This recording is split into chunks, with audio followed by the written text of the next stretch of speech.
नमस्कार, मी वृषाली पाटील बातमीपत्रात आपलं स्वागत करते। या बातमीपत्रात आपण पाहूया 36 जिल्ह्यातल्या 50 महत्त्वाच्या बातम्या। भंडाराच्या तुमसर मोहाडी परिसरात सोसाट्याच्या वाऱ्यासह पावसाची हजेरी, उन्हाळी शेतीला फायदा। मात्र अचानक आलेल्या पावसाने नागरिकांची तारांबळ। सोलापूरच्या अक्कलकोट तालुक्यात वादळी वाऱ्यासह गारांचा पाऊस, शेतात ठिकठिकाणी पाणी साचलं, शेतकऱ्यांचं मोठं नुकसान। बुलढाणा जिल्ह्यातील प्रकल्पात 33% एवढा जलसाठा, शहरांमध्ये 10 ते 12 दिवसाआड पाणीपुरवठा करणाऱ्या यंत्रणेचं नियोजन कोलमडलं। नाशिकच्या ग्रामीण भागात भीषण पाणी टंचाई, येवला तालुक्यातील ग्रामीण भागात 9 टँकरद्वारे पाणीपुरवठा। हतनूर धरणातून भुसावळसाठी पाण्याचं आवर्तन सुरू, हतनूरच्या पाण्यामुळे रेल्वे आणि दीपनगरचा पाणी प्रश्न सुटणार। जालना जिल्ह्यात 32 टँकरद्वारे पाणीपुरवठा सुरू, बदनापूर तालुक्यात सर्वाधिक पाणी टंचाई, 7 गावं आणि 4 वाड्यांना 14 टँकरद्वारे पाणीपुरवठा। नाशिक जिल्ह्याला पाणी टंचाईच्या झळा, नाशिकमधील 5 तालुक्यात 14 टँकरने पाणीपुरवठा। इगतपुरी, सिन्नर, येवला, सुरगाणा आणि पेठमध्ये पाणी टंचाई। रायगड जिल्ह्यात 39 अंश सेल्सिअस तापमानाची नोंद, वाढत्या उष्णतेमुळे रायगडकर हैराण। अमरावतीत उन्हाचा पारा वाढला, तापमान 43 अंशावर जाण्याचा अंदाज, नागरिकांना काळजी घेण्याचं आवाहन। नंदुरबार जिल्ह्यात 43 अंश सेल्सिअस इतक्या उच्चांकी तापमानाची नोंद, तापमानामुळे शहरातील मुख्य रस्त्यांवर शुकशुकाट।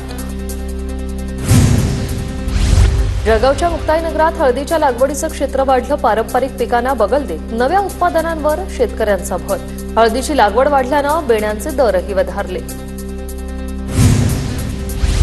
जालन्यात मोसंबी बागांवर शेतकऱ्यांनी जेसीबी फिरवला, पाण्याअभावी मोसंबीच्या बागा वाळल्याने शेतकरी हवालदिल। अंबड तालुक्यातील शिरढोण या परिसरातील घटना। फुलकोबीला चांगला भाव नसल्याने नांदेडमधील शेतकऱ्यांचं आर्थिक नुकसान, गजानन दारसवाड या शेतकऱ्याकडून 2 एकरात फुलकोबीची लागवड, मात्र खर्चही निघाला नाही। भाजीपाल्याची आवक घटली, मात्र दर स्थिर, तर 200 रुपये किलोने लिंबाची विक्री सुरू। सोलापुरात 68 वर्षीय वृद्धाकडून 3 शाळकरी मुलींचा विनयभंग, मुलींना पाहून अश्लील वर्तन केल्याप्रकरणी गुन्हा, मुख्याध्यापकांच्या तक्रारीनुसार वृद्ध व्यक्तीवर गुन्हा दाखल। वर्ध्यात लग्न सोहळ्यात चोरी करणाऱ्या आंतरराज्यीय टोळीचा पर्दाफाश, 1,20,000चा मुद्देमाल जप्त, स्थानिक गुन्हे शाखा पथकाची कारवाई। वसई विरार पालिकेच्या बसला अपघात, फ्लायओव्हरला बस घासत पुढे गेली, तर अपघातानंतर चालकाने बस न थांबवता तशीच पुढे नेली, चालकावर कारवाईची मागणी। सिंधुदुर्गच्या दोडामार्गमधील साटेली भिडचीत घरगुती सिलेंडरचा स्फोट, या स्फोटात 5 लाखांचं नुकसान, आगीवर नियंत्रण मिळवण्यात यश। बुलढाण्याच्या मलकापूरमधील हकीमी मल्टीस्पेशालिस्ट हॉस्पिटल प्रशासनाविरोधात ठाकरे गट आक्रमक, 40,000 रुपयांसाठी 6 तास मृतदेह अडवून ठेवल्याचा गंभीर आरोप, रुग्णालयाने मात्र आरोप फेटाळले। साताऱ्याच्या कराडमधील ब्रिटिशकालीन कोयना पुलाच्या जागी नव्या 4 पदरी पुलाची उभारणी होणार, आमदार अतुल भोसलेंच्या प्रयत्नांमुळे 50 कोटींचा निधी मंजूर। रत्नागिरीत वाहतूक नियमांचं उल्लंघन केल्याप्रकरणी 6,152 वाहनांवर कारवाई, जवळपास 2,60,73,000 रुपयांचा दंड वसूल। नंदुरबार जिल्ह्याला लवकरच 108 रुग्णवाहिका मिळणार, पालकमंत्री माणिकराव कोकाटेंकडून रुग्णवाहिका उपलब्ध करून देण्याचं आश्वासन। छत्रपती संभाजीनगरच्या वैजापूरमध्ये शिवसेना शिंदे गटाच्या वतीने स्वच्छता मोहीम, आमदार रमेश बोरणारेंसह प्रमुख पदाधिकारी आणि कार्यकर्ते मोहिमेत सहभागी। नंदुरबार जिल्ह्यात रब्बी हंगामाची पिकं काढल्यानंतर मशागतीची कामं हाती, मात्र डिझेलचे भाव वाढल्याने शेतकऱ्यांना आर्थिक फटका। वर्ध्यातील सावंगी पोलिसांची 100 दिवस कृती प्रारूप अभियानांतर्गत उल्लेखनीय कामगिरी, जुन्या प्रकरणातील 221 फाईल्स निकाली।